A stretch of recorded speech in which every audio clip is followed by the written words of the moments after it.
ఈ అబ్దుల్ కలాం అనేసరికి ఇంక మనకి మొత్తం ఈ రక్షణ రంగం, క్షిపణి వ్యవస్థ ఇవన్నీ మనకి గుర్తొస్తాయి. ఆయనతో కలిసి మీరు పనిచేశారు. ఎలా అనిపించింది సార్ ఆయనతో కలిసి పనిచేసిన అనుభవం? రెండోది ఆకాష్ రూపకల్పనలో అబ్దుల్ కలాం ఆయన ఇచ్చిన సలహాలు ఏంటి? ఆయన కంట్రిబ్యూషన్ ఎంత ఉంది? ఇప్పుడు నేను యంగ్ సైంటిస్ట్గా ఆయన డైరెక్టర్ ఉన్నప్పుడే చేరానండి. సో అది ఆయన తర్వాత 9 సంవత్సరాలు అలాగా ఆయన దగ్గర పనిచేశాను. ఆయన అంటే నాకు ఒక ప్రాజెక్ట్ డైరెక్టర్ ఉండేవాళ్ళు బాసు, ఆయన తర్వాత డైరెక్టర్ గారు కలాం గారే.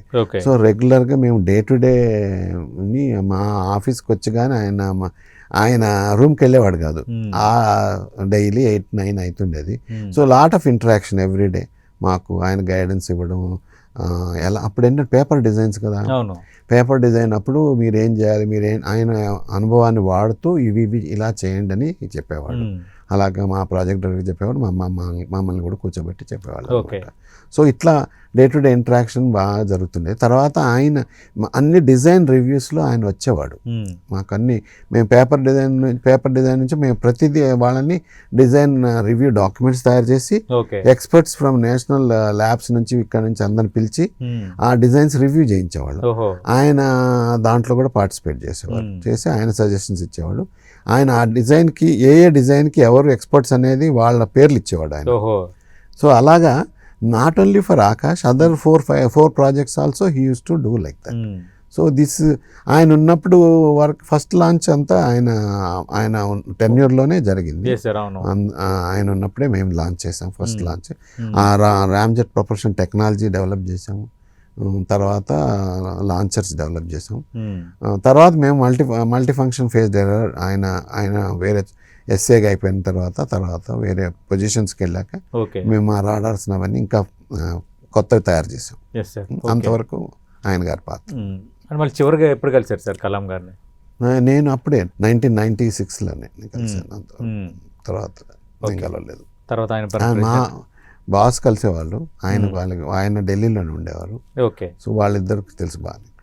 సరే, ఈ ఆకాశ క్షిపణి ఈ రూపకల్పన అంతా ఎక్కడ జరిగింది సార్? ఇదంతా ఇక్కడ మా హైదరాబాద్ డిఆర్డీలో మేము తయారు చేస్తాము, అంటే డెవలప్మెంట్ అంతా. తర్వాత ప్రొడక్షన్కి వీడియోలు ఇస్తాం. వీడియోలు భారత్ డైనమిక్స్ లిమిటెడ్ మిసైల్ ప్రొడక్షన్తో వాళ్ళు చేస్తారు. అయితే ప్రైవేట్ ఇండస్ట్రీస్ నుంచి మాకు అన్నీ వస్తాయి సబ్ సిస్టమ్స్ అంతా. దాదాపు 42 సబ్ సిస్టమ్స్ ఉంటాయి ఒక్కొక్క మిసైల్కి. అన్ని ప్రైవేట్ ఇండస్ట్రీ నుంచి సోర్స్ చేస్తాం. ఆ ప్రైవేట్ ఇండస్ట్రీ నుంచి మేమే డెవలప్ చేసాం, డిజైనర్స్. సో వాళ్ళకి ఇన్స్ట్రక్షన్స్ ఇచ్చి, డాక్యుమెంట్స్ ఇచ్చి, వాళ్ళ ఐటమ్స్ని టెస్ట్ చేసి, ఫస్ట్ మేమే దాదాపుగా ఒక 20 మిసైల్స్ మేమే తయారు చేసాము. తర్వాత అంటే ఇంటగ్రేషన్ చేసి టెస్ట్ చేసింది.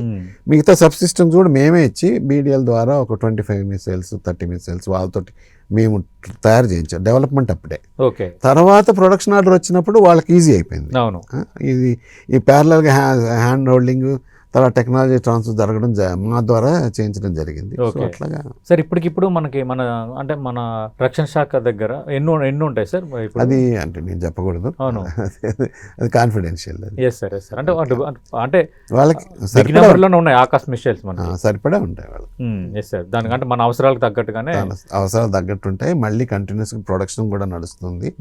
చాలా మనకి మన ఓన్ టెక్నాలజీ, మన ఓన్ ఇండిజినస్ ప్రోడక్ట్ కదా, మన దగ్గర చేయించుకుని అన్ని ఇక్కడే ఉంటాయి, ఇక్కడ నుంచే తయారైతాయి. సో ఎన్ని కావాలంటే అన్ని ఇంకా చేసుకోవచ్చు. ఇదే కాకుండా అవును సార్, ఇప్పుడు ఒకప్పుడు మనం దిగుమతుల మీద ఆధారపడే వాళ్ళం, ఆయుధాలు కూడా కొనుగోలు చేసుకోవడానికి అయ్యేది.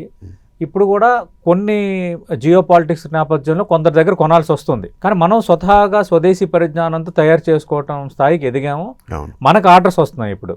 అలాగా ఆకాక్షేపణి మాకు కూడా కావాలి అని ఎవరైనా అడిగారు. కొంతమందికి ఇచ్చాము కూడా మనం ఆల్రెడీ. 1 కంట్రీకి ఆల్రెడీ ఇచ్చాము. తర్వాత ఇంకా 3 కంట్రీస్ కూడా ఇవ్వబోతున్నాము. అంటే అదేంటి సార్? అంటే మనం ఫ్రెండ్లీ కంట్రీస్కి ఇస్తారు. Friendly countries government only clear చేస్తుంది. వాళ్ళు క్లియర్ చేసిన కంట్రీస్కే నెక్స్ట్ స్టెప్కి వెళ్తారు. అంటే దానికి తగ్గట్టుగా మనం ఏమైనా తీసుకుంటాం సార్ వాళ్ళ దగ్గర? అట్లాంటివి ఏం లేవు. కానీ మనం కూడా మన ప్రోడక్ట్ని ఒక ఎక్స్పోర్ట్ చేసామంటేనే అదొక పెద్ద achievement, recognition world wide also, globally also. అలాగని మొన్న మధ్య ఇప్పుడు మన ఆపరేషన్ సింధూర్లో మన గవర్నమెంట్ కూడా అన్ని టెస్ట్ చేసి ఇది రిజల్ట్స్ చూశాక it has given stellar performance అని మనకు డిక్లేర్ చేసింది. వరల్డ్ వైడ్ కూడా అందరూ గుర్తించారు. సో గుర్తించడం వల్ల ఇప్పుడు డిమాండ్ కూడా పెరుగుతుంది.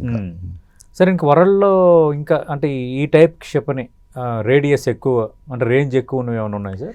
రేంజ్ ఉంటాయి. ఇక్కడ మనకి స్పెషాలిటీ ఏంటంటే మన supersonic missile, ramjet powered supersonic missile. అంటే మనం తక్కువ టైంలో ఎక్కువ స్పీడ్ తోటి వెళ్తాము. మాక్ 2.5 స్పీడ్ తోటి వెళ్తాం కాబట్టి మనం ఆ 30 కిలోమీటర్స్ రేంజ్ చాలా తక్కువ టైం 35 సెకండ్స్లో వెళ్ళిపోతాం. Okay sir, 30 kilometres 35 seconds. So దీనివల్ల అవతల రాడార్స్ కానీ ఎవరికైనా ఈవెన్ ఎయిర్ క్రాఫ్ట్లో కూడా రాడార్స్ ఉంటాయి, వాటికి కూడా తెలవకుండా కొద్దిగా అంత టైంలోనే మనం అవి ఎయిర్ క్రాఫ్ట్ గ్రహించేలోపు మనం వెళ్ళి కొట్టేస్తాం. అండ్ వాటి మ్యానోవర్ ఎంత చేసినా కూడా మన స్పీడ్ అనేది మన ఎజిలిటీ ఉండడం వలన దాన్ని ఎటుపోయినా తప్పించుకోలేదు అట్లా అంత స్పీడ్లో కూడా. అదనమాట స్పెషల్. వేరే ఉంటాయి అంటే ఎక్కువ రేంజ్ వెళ్తాయి కానీ అక్కడ ఆ స్పీడ్ ఉండదు. ఆ రేంజ్కి స్పీడ్ కావాలి. మన 30 కిలోమీటర్స్ మనకు కంటిన్యూగా వచ్చేస్తుంటే వెంటనే కొట్టాలి కదా, ఆలోచించే టైం ఉండదు కదా, ఫాస్ట్ గా అవ్వాలి. అండ్ అది ఫైటర్ ఎయిర్ క్రాఫ్ట్ పర్టికులర్. మిగతా యుఏవీస్ హెలికాప్టర్స్ అంటే స్లోగా వస్తుంటాయి, అంత ఫాస్ట్ గా వెళ్ళవు. కానీ ఫైటర్ ఎయిర్ క్రాఫ్ట్స్ కి ఇది ఎసెన్షియల్. అవును సార్. అంటే మీరు కర్త క్రియగా వ్యవహరించిన ఆకాశ క్షిపణి ఈ ఆపరేషన్ సింధూర్లో ఈ సక్సెస్ అయినప్పుడు మీకు ఎలా అనిపించింది? ఆ రోజు ఆ సందర్భం ఎలా అనిపించింది? అది అంటే అంటారు నా చేతి బిడ్డ అన్నట్టు. నాకైతే కంటిన్యూస్ గా కళ్ళల్లో నీళ్ళు వచ్చాయండి ఫర్ దాదాపు 1 hour ఆ టైంలో. రైట్. సో అంటే ఒక విధమైన స్ట్రెస్ రిలీవింగ్ అనుకోండి. అవును. And recognition for the team which struggled and I was leading the teams. అవును. ఒక డిఫరెంట్ ఎక్స్పీరియన్స్. అవునవును. ఎంత కష్టపడిన దానికి ఫలితం మనం ఉంటున్నప్పుడు, ఎందుకంటే ఆ రికగ్నిషన్ ఇంతవరకు మనం చేసాము కానీ టీవీలో స్క్రోల్ అవుతూ అంత మంచి పని చేసింది, ఆ ఎయిర్ క్రాఫ్ట్ని కొట్టింది, దీన్ని చేసింది, అది ఇది అనే వరకల్లే మనకు కొద్దిగా డిఫరెంట్ గూస్ బంప్స్ లాగా అయిపోయింది. అది మోర్ దాన్ గూస్ బంప్స్ అనుకోండి. అది ఆ టైంలో మాకు only stress relieving is only